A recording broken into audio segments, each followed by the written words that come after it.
받은 복을 세어 보셨습니까? 여러분 얼마나 많은 복을 누리고 계시는지 모릅니다. 주님의 날 예배 자리에 오신 여러분을 환영합니다. 오늘은 특별히 7월 첫 번째 주일로 올 상반기에 함께 하신 그 하나님께 감사를 올려드리는 맥주 감사 주일입니다.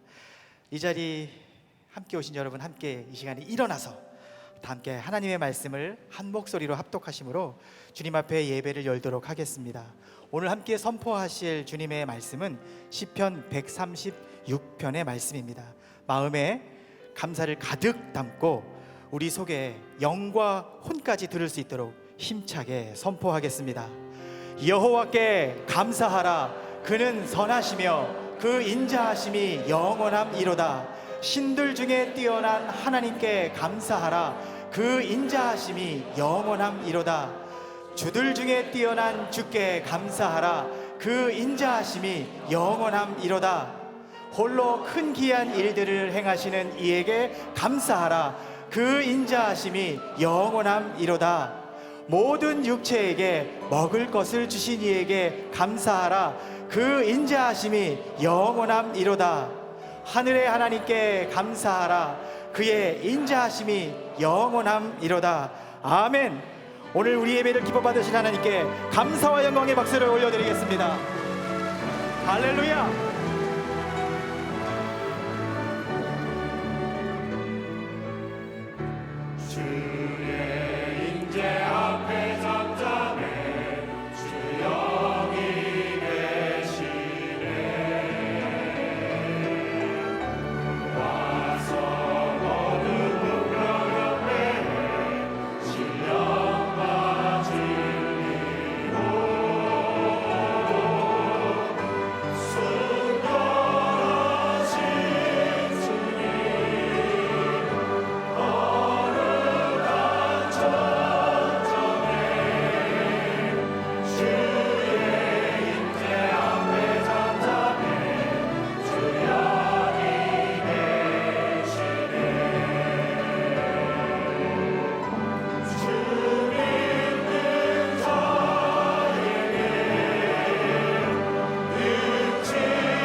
영광의 박수를 올려드리겠습니다.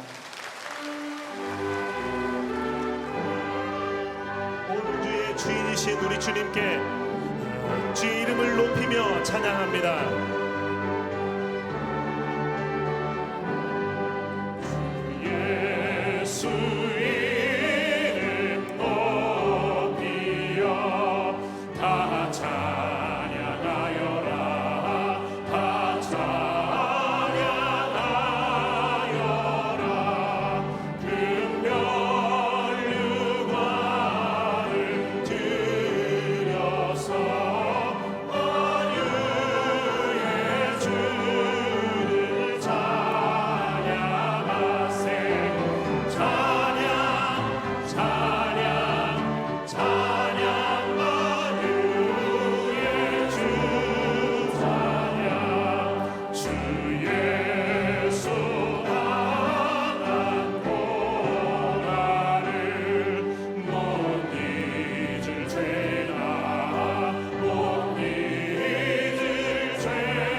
다시 한번 찬양합니다. 주와 같이 길 가는 것, 주와 같이 길 가는 것 즐거운 일 아닌가.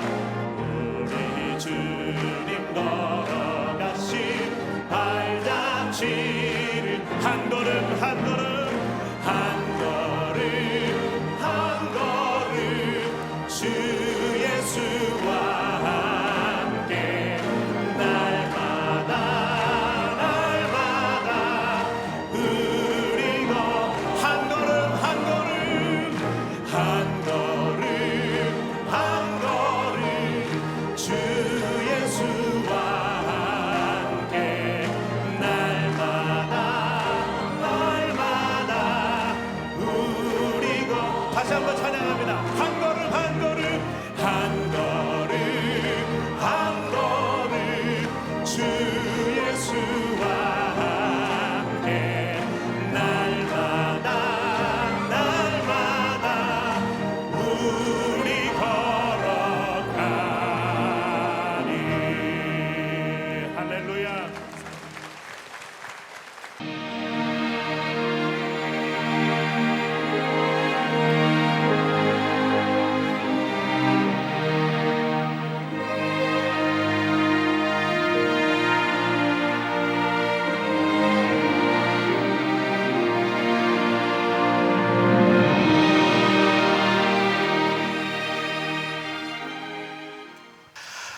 오늘 계속해서 산상수훈 말씀 9번째 이렇게 살아라 라고 하는 주제로 말씀을 나누려고 합니다.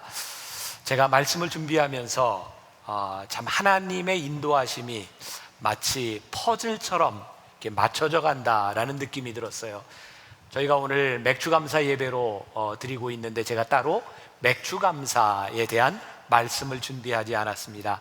맥주감사는 특별히 고아와 과부들, 이 땅에 계기된 사람들, 그런 사람들을 위해 너희들이 있는 것을 나누라 라고 말씀을 하셨는데, 오늘 말씀이 거기에 딱 맞는 말씀입니다. 참 하나님께서 기가 막히게 이 말씀을 통해서 이렇게 맞춰 가시는구나 라는 생각을 하는데, 오늘 여러분들이 귀를 열고 오늘 이 맥주감사절이 또 이 산상수훈 말씀이 여러분들에게 어떤 의미가 있는가 정말 귀 기울일 수 있는 시간이 되었으면 좋겠습니다. 누가 이야기했는지 모르지만 사람들이 가지고 있는 세 가지 본능이 있다고 합니다. 첫 번째는 많이 가지거나 많이 먹으려고 하는 소유욕이 있고, 두 번째는 무언가 되고 싶어 하는 욕망, 즉 정치적인 때로는 명예욕이 인간들에게는 있답니다. 세 번째로 누군가에게 칭찬받으려고 하는 욕구, 이것은 도덕적인 혹은 종교적인 그런 욕망이기도 합니다. 우리가 잘 알고 있는 말씀 중에 누가복음 10장에 보면 선한 사마리아인의 비유가 있습니다. 어떤 사람이 예루살렘에서 여리고로 가는 그 길에서 강도를 만납니다. 그런데 그 강도 만난 사람을 보고 제사장도 그냥 지나가고 레위인도 그냥 지나갑니다. 그런데 우리들이 한번 이런 가정을 해봅시다. 예루살렘에서 여리고로 가는 그 산길에서가 아니라 만일 강도 만난 사람이 예루살렘 성전 앞에서 강도를 만났다면 제사장과 레위인이 그냥 지나갔을까? 절대로 그냥 지나가지 않았을 것이라는 생각을 합니다. 우리는 선한 일들, 의를 행한다고 하는 그런 이야기들 참 많이 하지만 사실 우리의 마음속에 보면 선함과 의보다는 우리들에게 드러나는 것이 훨씬 더 중요한 것 같아요. 요즘 우리 교회 앞에 그 물놀이장 있죠? 만나교회가 여러분들 수영장도 있는 거 아시죠? 탄천 수영장이 저 앞에 있습니다. 정말 복잡합니다.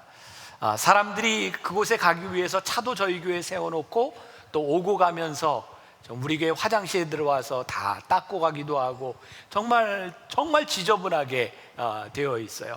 제가 우리 교회에서 섬기는 그런 분들에게 그냥 다 참고 좀 인내하세요.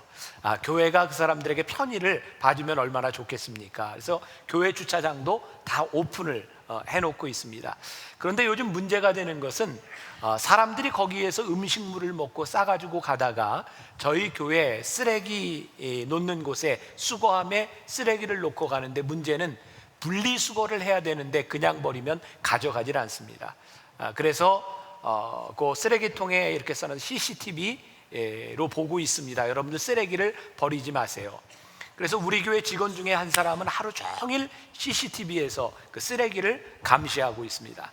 어제 제가 밖으로 나가다가 잠깐 보니까 갑자기 직원 한 분이 뛰어 올라왔어요. 오더니 어떤 분을 향해서 아주머니 쓰레기 가져가세요. 거기다 쓰레기를 또 놓고 가는 거예요. 그 사람이 얼마나 무안하겠어요. 쓰레기를 가지고 갑니다. 그런데 정말 안타까운 건 뭐냐면, 쓰레기를 이렇게 가지고 가는데 결국 교회 끝에 아무도 보이지 않는 곳에 쓰레기가 넘쳐나고 있는 겁니다. 만일 그 사람들이 누군가 끝까지 지켜보고 있다고 생각한다면 그렇게 할 수 있을까? 여러분 혹시 그런 상상해 보셨어요? MBC나 KBS나 SBS 공중파에서 카메라를 가지고 여러분들의 24시간 생활을 다 찍는다고 합시다. 여러분들 착한 사람 될까요? 안 착한 사람 될까요? 아마 카메라로 찍으면 여기 있는 모두가 굉장히 착한 사람일 것 같습니다. 결국 우리는 누가 보는 곳과 보지 않는 곳에서 다르게 행동합니다. 근데 하나님께서 살아계셔서 역사하시고 우리의 모든 것을 알고 계시다고 한다면, 우리의 선함과 행함, 누구를 돕는 것 역시 우리의 의를 위해서가 아니라 하나님 앞에서 우리가 누구인가를 생각하게 되겠죠. 지난 주간 저희 교회에서는 직원들과 함께 제주도로 위로회를 갔습니다. 직원들이 숫자가 많아져서 한 차로 다니지 못하고 세 팀으로 나눠서 이렇게 여행을 하게 되었어요. 저와 제 아내는 제 4회 팀, 네 번째 팀이 되어서 둘이 올레길을 걸었습니다. 올레길을 이렇게 걷는데 1시간쯤 걸었을까, 뒤에서 아내가 저를 바라보면서 이야기합니다. 우리 걷는 거 보면 사람들이 우리 부부인 거 다 알아. 보니까 저는 앞서서 걷고 있고 제 아내는 뒤에서 계속 따라오는 거예요. 딱 봐도 부부라는 겁니다. 연애하는 사람은 절대로 그렇게 걷지 않는데요. 그래서 우리가 그러면 연애한 기분으로 한번 걸어볼까, 그리고 이제 탁 안고 이렇게 같이 걸었어요. 제가 그 내용을 이렇게 페이스북에 올렸더니 어떤 사람이 그러더라고요. 연애하는 사람들은 올레길 안 걷습니다. 이렇게 올려놨는데, 저에게 인상적이었던 것이 뭐냐면, 보면 다 안다는 겁니다. 사실 우리들이 감추려고 하지만 우리들의 모든 것들이 다 보여집니다. 여러분들이 스스로 아무리 의로운 척을 해도 여러분들 속에 있는 그 부분들이 다 드러납니다. 제가 같이 걸으면서 같이 걷는다고 하는 것이 무엇인가, 걷는 것이 중요한 것이 아니라 어떻게 걷느냐가 훨씬 더 중요한 일이구나. 오늘 예수님께서 우리들에게 말씀하시는 이 선행, 구제라고 하는 것, 너희들이 돕는 것, 그것에 초점이 맞춰져 있는 것이 아니라 너희들이 돕는 그 마음, 너희들이 어떻게 돕는가, 여기에 예수님의 관심이 있는 거죠. 오늘 말씀이 우리들에게 도전이 되는 것은 누구나 선을 행할 수 있는 환경에서 선을 행하는 것이 아니라 누구도 선을 행하기 힘든 환경 가운데서도 너희들이 선을 행할 수 있겠는가? 은밀한 중에 우리들이 정말 아름다운 일을 행할 수 있겠는가? 선한 일을 하고 우리들이 칭찬을 받는 것 마땅합니다. 그러나 칭찬을 받는 것이 목적과 동기가 된다면 이것은 성경적이 아니라는 거예요. 우리들의 동기, 우리들의 마음이 어디에 있는가, 예수님이 그것을 우리들에게 분명히 물으시는 겁니다. 제가 이 산상수훈 말씀을 여러분들과 함께 지금 9번째 시간을 맞이하고 있는데, 제가 이 말씀을 묵상하고 준비하면서 정말 너무 많은 은혜를 받아요. 여러분들에게는 이 말씀이 어떻게 들려질지 모르지만 이 말씀이 저에게 도전이 되는 것은, 정말 하나님을 믿는 사람은 이렇게 살아야 되겠구나, 이거 몰랐던 말씀이 아닌데 이 말씀을 깊이 묵상하면서 저에게 얼마나 큰 도전이 되는지 몰라요. 여러분들에게 예수를 믿는다고 하는 것이 그저 피상적인 차원에 대한 문제가 아니라 여러분들의 삶을 돌아볼 수 있는 그런 말씀이 아니겠는가. 하나님은 무엇을 원하시는가라고 하는 책에 노먼 루이스라고 하는 사람이 이런 글을 썼습니다. 제가 좀 읽어드릴게요. 스탠포드 켈리라고 하는 사람이 수년간 사역했던 IT, 세계에서 극빈한 나라 중에 하나입니다.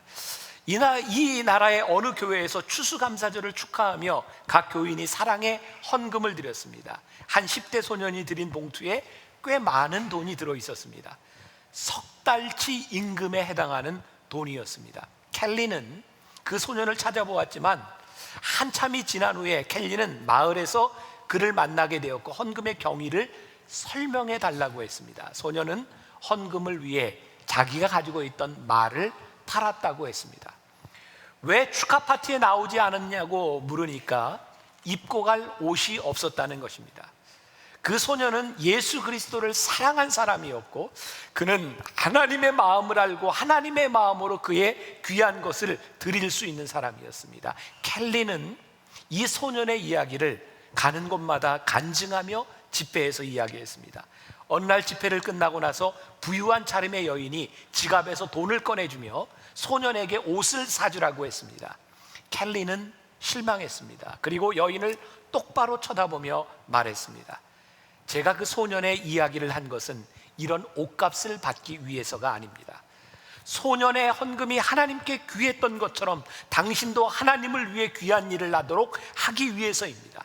하나님은 기꺼이 주시는 분입니다. 그리고 하나님은 자녀된 당신이 베풀며 살기를 간절히 원하십니다. 돈으로 베푸는 것만 말하는 것이 아니라 진심으로 이웃을 돌아보고 자신이 할 수 있는 섬김을 하는 것입니다. 쉬운 일은 누구나 할 수 있지만 전심으로 하나님을 위해 무엇을 할 수 있는지 생각해 보아야 합니다.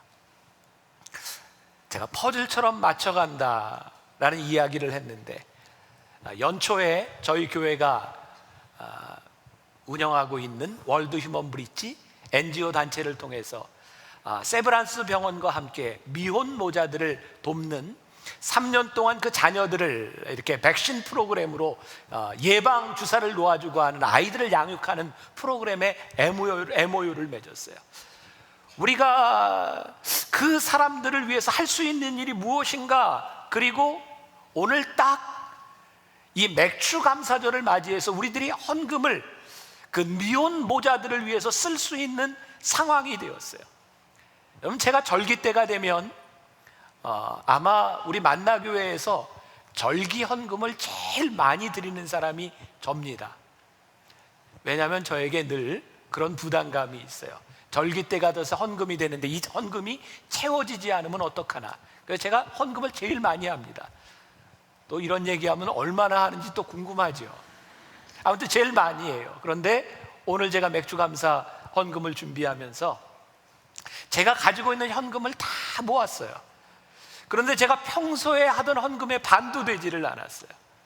근데 오늘 새벽에 하나님께서 저에게 그런 마음을 주세요. 너는 늘 헌금을 하든 무엇을 하든 네가 얼마를 해야 된다고 생각하고 네가 채워야 될 것이 얼마인지를 생각했고 너는 하나님을 그렇게 신뢰하지 않은 것 같다. 근데 오늘 하나님이 저에게 도전을 주셨던 게 뭐냐면, 하나님, 저의 것으로 채우려고 하는 것이 아니라 이번 미혼모들을 위해서, 그 미혼모자들을 위해서 맥주감사 헌금이 말씀대로 쓰여지기를 원하는데 하나님, 모자람이 없이 채워지기를 소원합니다. 제 마음 가운데 담대함이 생겼어요. 제가 헌금 얘기 잘하지 않잖아요. 여러분들에게 11조를 하라고 강조해 본 적도 없고 헌금을 하라고 강조해 본 적도 없는데 오늘은 하나님이 저에게 그런 마음을 주시는 거예요. 오늘 교인들에게 오늘 맥주감사 헌금할 때 있는 거 다 내고 가도록 해라. 아멘이 안 되네요. 참 어려운 거죠. 그런데 정말 중요한 것은 아무도 보지 않고 누구도 알아주지 않는데 정말 우리들이 하는 이 헌금을 통해서 누군가가 기뻐할 수 있고 누군가의 나눔이 내가 알지 못해도 내 의가 드러나지 않아도, 우리 교회의 의가 드러나지 않아도 그렇게 물질이 쓰여질 수 있다면 이것이 얼마나 귀한 일이겠는가. 오늘 우리들에게 이 구제에 대한 말씀을 하고 있는데요, 오늘 마태복음 이 6장은 이제 종교적인 의에 대해서 설명을 하고 있어요. 오늘 이 말씀이 마태복음 5장하고는 조금 상충되는 부분이 있는 것 같아요. 5장은 벌써 다 잊어버리셨죠? 집에 가서 다시 한번 꼭 묵상해 보세요. 5장 13절 이하에 보면 너희는 세상의 빛과 소금이 되어라. 이게 무슨 말씀이에요? 너희들이 믿는 것을, 믿음을 드러내라 라고 말씀하시는데, 오늘 말씀 1절에 보니까 사람에게 보이려고 그들 앞에서 너희 의를 행하지 않도록 주의하라. 그리하지 아니하면 하늘에 계신 너희 아버지께 상을 받지 못하느니라. 이번에는 드러내지 말라는 겁니다. 우리들의 믿음과 우리들의 의를 사람들이 모르게 하라는 겁니다. 이게 도대체 무슨 의미일까? 제가 말씀을 묵상하며 가만히 생각해 보니까 두 가지 의미를 가지고 있는 것 같아요. 하나는 우리 인간들에게 어떤 약함이 있냐면 세상 가운데서 우리의 믿음을 드러내지 못하는 용기 없음. 그래서 너희들의 믿음을 드러내라 라고 말씀하시는 이 드러냄의 차원과, 또 하나는 우리들이 하나님을 믿으면서 내 종교적인 의를 드러내려고 하는 그 욕망들을 보시면서 그것을 드러내지 말라라고 하는 말씀을 동시에 하고 있는 것 같아요. 우리들이 드러내느냐 드러내지 않느냐 이것이 중요한 것이 아니라 우리들이 드러내야 되는 동기가 무엇이며 우리들이 감추어야 되는 이유가 무엇인지를 분명히 알 때 우리들이 복음의 삶을 살아가게 되는 거죠. 그동안 교회 안에서 이런 논쟁이 많았습니다. 누구를 도울 때에 이거 알게 해야 됩니까? 모르게 해야 됩니까? 꼭 교회의 이름을 드러내야 됩니까? 말아야 합니까? 그런데 사실 이런 논쟁이 불필요하다는 거죠. 중요한 것은 드러내느냐 마느냐에 대한 문제가 아니라 내 마음이 무엇이냐, 내가 어떤 마음으로 지금 그 일을 하고 있느냐, 우리의 동기를, 우리의 속마음을 하나님께서 깊이 물으시는 거예요. 오늘 여러분들 주보에 책을 하나 소개했습니다. 존 스토트가 쓴 산상수훈. 오늘 이 부분을 존 스토트는 이렇게 이야기합니다. 잘 들어보십시오. 우리가 숨기고 싶은 유혹을 받을 때 보여주어야 한다. 보여주고 싶은 유혹이 있을 때 숨겨야 한다. 우리의 선행은 공개되어서 우리의 빛이 비치도록 해야 한다. 그러나 우리의 종교적 경건은 비밀에 붙여 우리가 그것을 자랑하지 않도록 해야 한다. 게다가 두 교훈의 목적은 똑같다. 즉 하나님의 영광을 위해서다. 우리들이 하고 있는 일이 분명히 하나님 앞에 영광을 위해서라면 드러내던 드러내지 않던 그것은 문제가 되지 않는다는 거예요. 유진 피터슨의 메시지 성경에 보면 이 부분을 이렇게 이야기합니다. 너희가 선한 일을 하려고 할 때에 그것이 연극이 되지 않도록 조심하여라. 이것이 멋진 연극이 될 수 있을지는 몰라도 너희를 지으신 하나님은 박수를 보내지 않으실 것이다. 산상수훈 말씀을 묵상하면서 저에게 계속 깨닫게 되는 것이 있는데, 그것은 성숙함에 대한 부분입니다. 하나님께서 우리들에게 원하시는 것은 성숙함이구나. 제가 만나교회 목회를 하면서 만나교회 담임이 되면서 저에게는 조급함이 있었습니다. 어떤 조급함이었냐면, 하나님, 우리 교회의 이미지, 사람들이 우리 교회를 어떻게 생각할까? 그래서 우리 교회는 남을 돕는 일들을 참 많이 했습니다. 제가 만나교회 담임 목사가 되었을 때 이 교회 빚이 100억이었습니다. 그런데 제가 장로님들에게 그런 말을 했던 기억이 납니다. 누군가 도와달라고 얘기하면 다 도와주십시오. 아무리 빚이 있어도 해야 될 일은 해야 되지 않겠습니까? 제 마음 가운데 이 교회가 선하게 이름이 나기를 원했습니다. 그런데 언제부턴가 하나님께서 저에게 깨닫게 한 것이, 내가 그렇게 교회의 선함을, 교회의 이름을 알리려고 하는데 그것이 옳지 않다는 거였어요. 그래서 우리가 시작한 것이 월드 휴먼 브릿지라고 하는 단체였고, 우리 교회의 이름을 내세우지 않고 여러분들의 헌금과 우리들이 돕는 일들이 교회를 드러내지 아니하고 하나님의 일을 하자는 거였어요. 그런데 오늘 말씀을 묵상하며 저에게 더 도전이 되는 것이 뭐냐면, 제가 교회의 이름을 드러내지 않겠습니다. 제가 제 이름을 드러내지 않겠습니다. 여기까지는 성숙했다고 생각했는데, 나와 교회의 이름을 드러내지 않는 것에 대한 내 자랑이 살아있더라고요. 저는 어디 가서든지 이렇게 얘기합니다. 우리 교회는 남을 도울 때 교회의 이름을 드러내지 않습니다. 우리는 하나님의 일을 합니다. 그런데 그것이 또 하나의 의로움으로 내 속에 자리 잡아가고 있더라고요. 저희 집안은 태생적으로 명예욕이 굉장히 강합니다. 아무튼 저희 아버지 때부터 흐르는 명예욕의 피가 있어요. 그래서 제가 그것을 좀 끊어보려고 했어요. 저는 저에게 있어서 명예욕을 버렸다고 생각했어요. 저에게 있어서 제일 중요한 건 만나교회 담임 목사 말고는 나에게 그 어떤 명예도 필요 없다고 생각했어요. 그런데 명예를 버리는 명예욕이 제 속에 정말 끊임없이 제 속에 솟아나고 있더라고요. 하나님이 이것을 보신다면 이게 얼마나 무서운 일인가. 내가 사람들에게 드러나지 않는 척한다 할지라도 하나님이 우리를 향하여 말씀하시지 않아. 내가 보면 다 알아. 우리의 모습이 얼마나 하나님 앞에 두려운가. 만나교회 한국교회입니다. 이 땅에 한국교회들이 참 많이 있습니다. 요즘 한국교회를 우려하면서 사람들이 많이 이야기합니다. 왜 교회가 이렇게 대형 교회를 지으며 사회의 지탄을 받느냐고, 왜 교회가 이렇게 커지기만 하느냐고. 그래서 많은 교회들이 이제 새롭게 이야기하기 시작합니다. 교회에 많이 모이는 것이 아니라 교회가 어떤 일을 해야 되며, 우리 교회는 대형 교회를 더 이상 지향하지 않습니다. 만나교회 역시 더 이상 우리 교회는 재산을 소유하지 않을 겁니다. 그러면서도 끊임없이 교회는 커져가고 있습니다. 어떤 교회에서 그랬잖아요. 우리 교회는 이렇게 큰 교회가 되려고 하지 않았습니다. 원치 않았습니다. 그런데 왜 그렇게 예배를 여러 번 드리느냐고. 결국 우리들이 그렇지 않겠다고 이야기하면서도 우리들이 숨겨놓은 우리의 욕망들이 그대로 살아있는 것, 하나님이 그거 보실 거라는 겁니다. 얼마나 무서운 일입니까? 너희들이 남을 돕고 아무리 의로운 일을 한다 할지라도 너희들의 행위가, 너희들의 동기가 옳지 않는다면 그것 하나님께서 다 보시고 있다. 로마서 15장 1절 말씀해 보니까 믿음이 강한 우리는 마땅히 믿음이 약한 자의 약점을 담당하고 자기를 기쁘게 하지 아니할 것이라.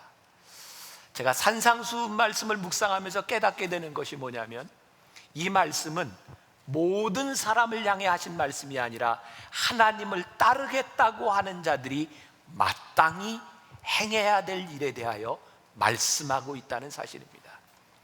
이 말씀이 오늘 여러분들에게 도전이 될 수 있는 이유는 여러분들이 하나님을 따르겠다고 이 자리에 나와 앉아있기 때문에 이 말씀이 여러분들에게 도전이 될 수 있는 겁니다. 믿음이 있는 우리가 믿음이 없는 사람과 달라야 하지 않겠습니까? 하나님을 믿겠다고, 제자가 되겠다고, 하나님의 사람이 되겠다고 앉아있는 우리들이라면 그렇지 못한 사람과 달라야 하지 않겠습니까?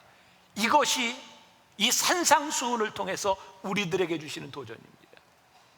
제가 어떤 책에서 보았는지 기억이 나죠. 오래됐습니다.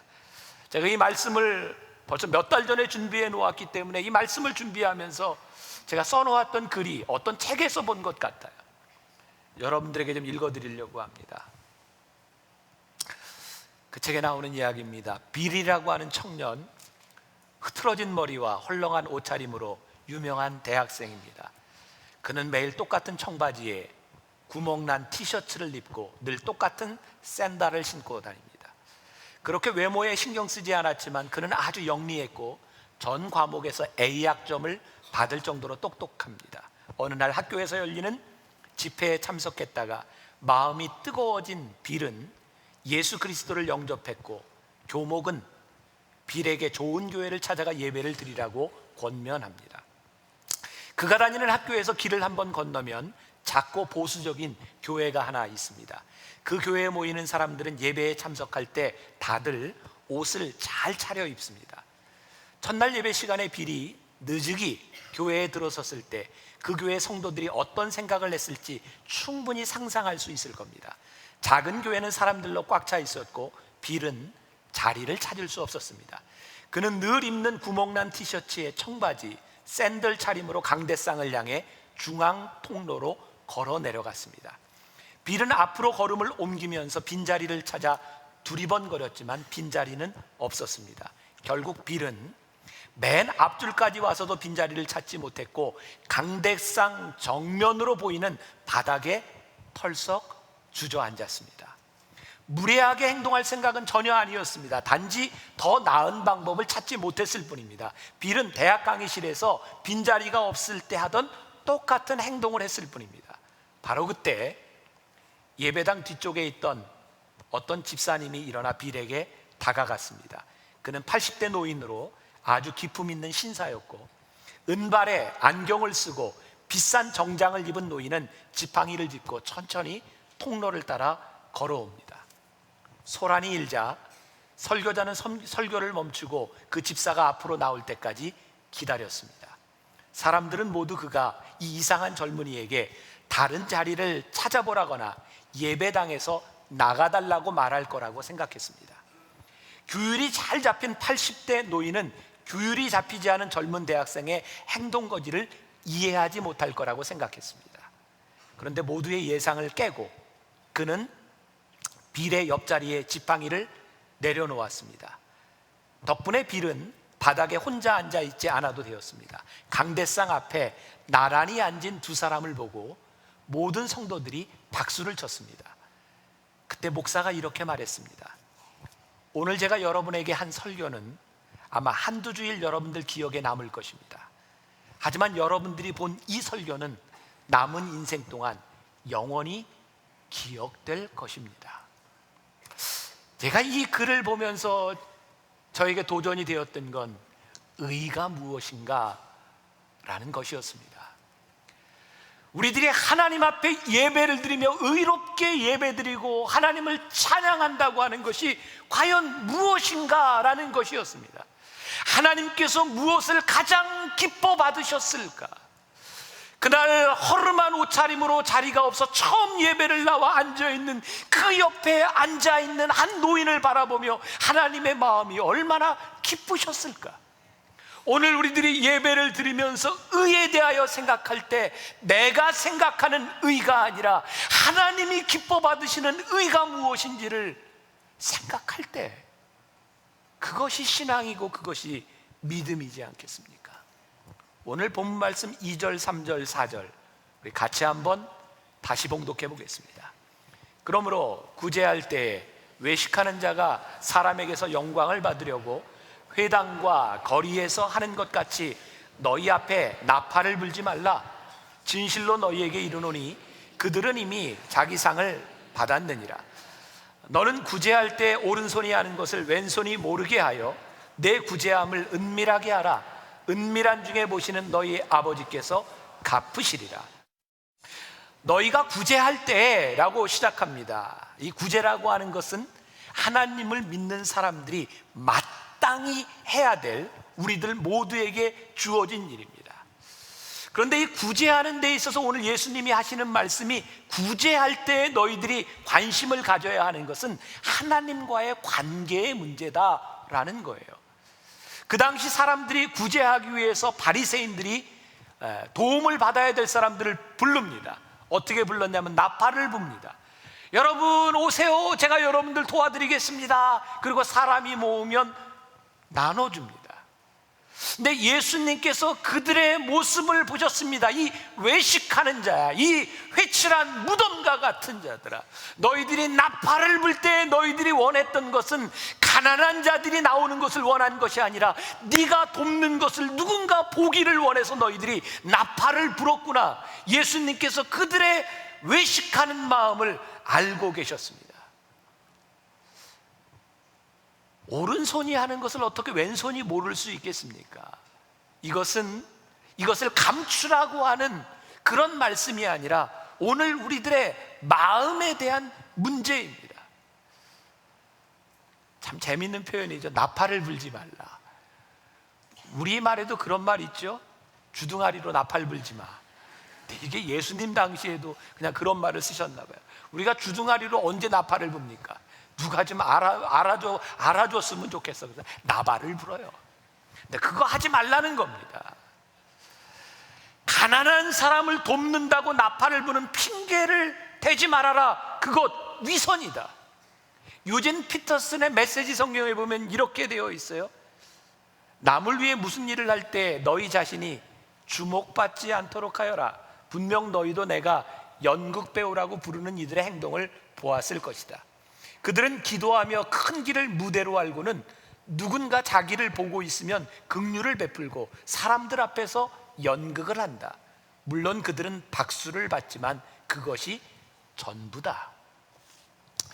우리가 무엇을 하는가? 우리들이 무엇을 드러내려고 하는 것이 아니라 우리들이 어떤 동기로 이 일을 하고 있는가. 우리 목사님들끼리 모이면 그런 이야기를 합니다. 어떤 교인이 목사님에게 차를 사주면, 먹는 차 말고요, 타는 차, 차를 사주면 그거 절대로 받지 마라. 왜냐하면 차를 사준 교인들과 그 목사님의 관계가 좋게 유지되는 때가 거의 없답니다. 차를 사준 교인은요, 그 목사님이 차를 탈 때마다 내가 사준 차, 그래서 그 목사님과의 특별한 관계를 원한다는 겁니다. 여러분, 교회를 건축하고 나면 틀림없이 교회에 문제가 생깁니다. 왠지 아세요? 교회 건축원금을 많이 하고 강대상이나 무슨 성물을 해놓은 사람들이 예배를 드릴 때마다 저거 내가 해놓은 거, 그래서 그것이 없어지고 그만침에 가치를 인정받지 못할 때 사람들은 늘 상처를 받게 되어 있다는 겁니다. 내가 구제를 할 때 왜 상처를 받는지, 우리들이 누군가를 도울 때 왜 우리들이 마음이 상하는지 이유는 간단하다는 겁니다. 그 사람이 나를 알아줘야 되고 누군가 나를 알아주지 않으면 안 되겠다라고 하는 마음이 있기 때문에 구제할 때 그것이 구제로 끝나지 아니하고 자신의 의를 드러내려고 하는 회칠한 무덤과 같은 자들이 되어진다는 거죠. 어떤 사람이 그런 얘기를 했어요. 전철에서 연세 많은 어르신에게 자리를 양보하면 그 앞자리에 서 있지 말고 멀리 가라는 겁니다. 자리를 양보하고 거기에 서 있으면 앉아있는 사람이 계속 부담 간다는 거예요. 진짜 양보한 마음이었다면 양보하고 눈에 보이지 않는 곳에 멀리 가야 앉아있는 사람이 편안하게 앉아있을 수 있는 겁니다. 내가 양보했다, 그 행동이 중요한 것이 아니라 네가 양보를 한 그 마음이 뭐냐는 거예요. 정말 그것이 필요한 사람이기 때문에 양보했으면 그것으로 끝나는 겁니다. That's it.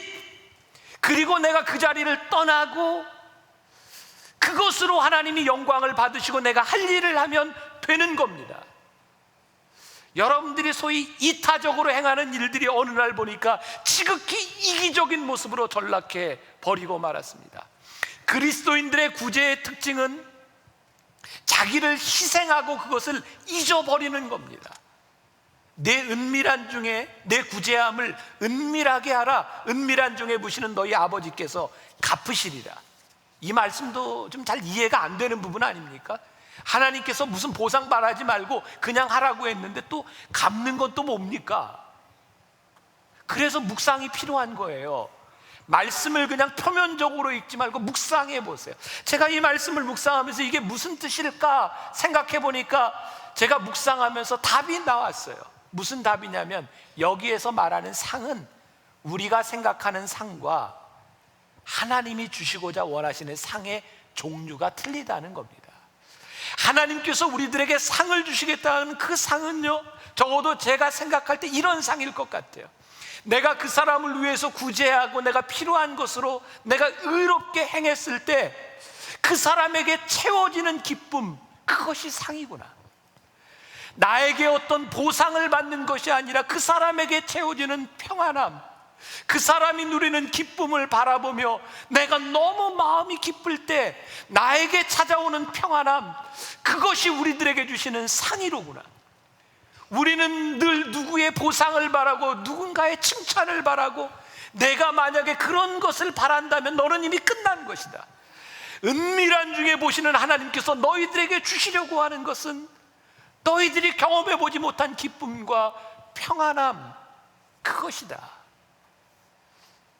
오늘 우리 교회에 주시는 이 도전, 오늘 맥주감사절을 맞이하며 우리가 맥주감사 헌금을 우리들이 다 누군가를 위해서 이렇게 쓰려고 할 때 우리 교회의 이름과 여러분들의 이름이 드러나지 않아도 그것 때문에 아이들을 키우며 너무나 힘들어할 사람들에게 미소가 번지고, 아, 내가 우리 아이를 이렇게 키울 수 있겠구나 라는 안도감이 드는 그 모습을 바라보며 찾아오는 평안함, 그것이 오늘 하나님께서 우리들에게 주시는 상이구나. 여러분들과 함께 찬양을 하나 나누고 싶습니다. 오늘 새벽에 제가 이 말씀을 묵상하며 준비하다가 떠올랐던 찬양이라 제가 갑자기 이렇게 결단팀과 함께 찬양하자고 부탁을 했는데 내 영혼이 극히 깊은 데서 맑은 가락이 울려나네. 하늘 곡저가 언제나 흘러나와 내 영혼을 고이 싸네. 오늘 전혀 말씀하고 어우러지지 않는 것 같아요. 구제라고 하는 말씀하고는 전혀 어울리는 것 같지 않아요. 그런데 오늘 이 말씀을 통해서 누군가에게 찾아오는 그윽한 평안함과 오늘 여러분들에게 찾아오는 평안함, 그것이 오늘 여러분들에게 주시는 가장 큰 상급이라는 생각이 듭니다. 내 영혼이 극히 깊은 데서. 우리 함께 찬양하겠습니다.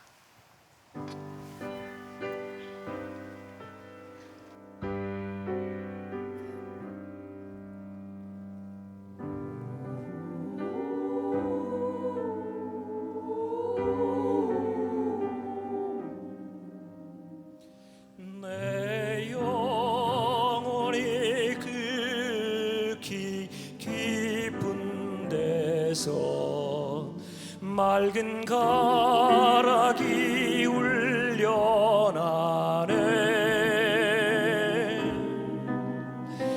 하늘 곡조가 언제나 흘러나와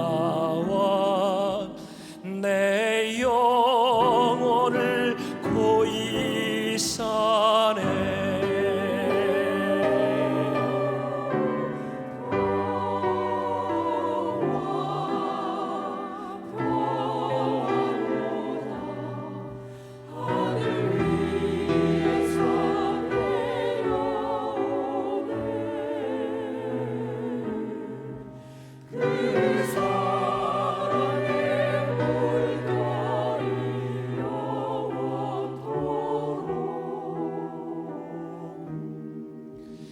내 영혼을 덮으소서.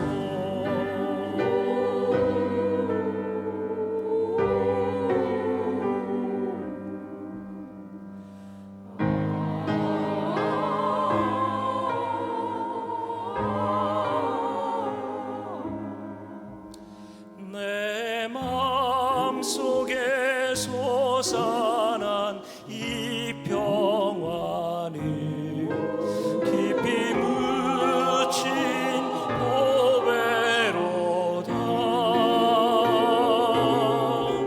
나의 평안을 내게로 가져갈자. 그 아무도 없으리라.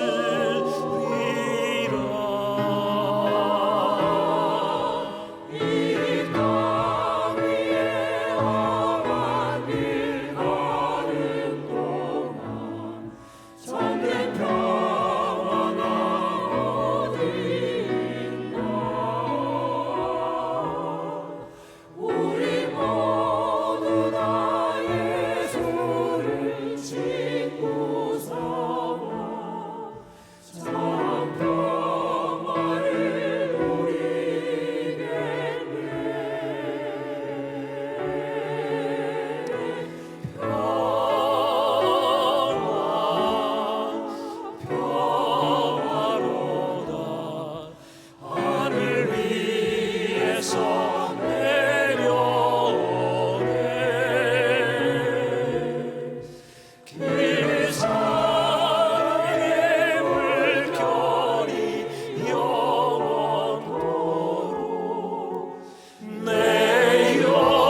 살아계신 하나님, 우리들이 하나님을 믿으며 살아가는데 우리들이 평안을 잃어버리고 살 때가 참 많이 있었습니다.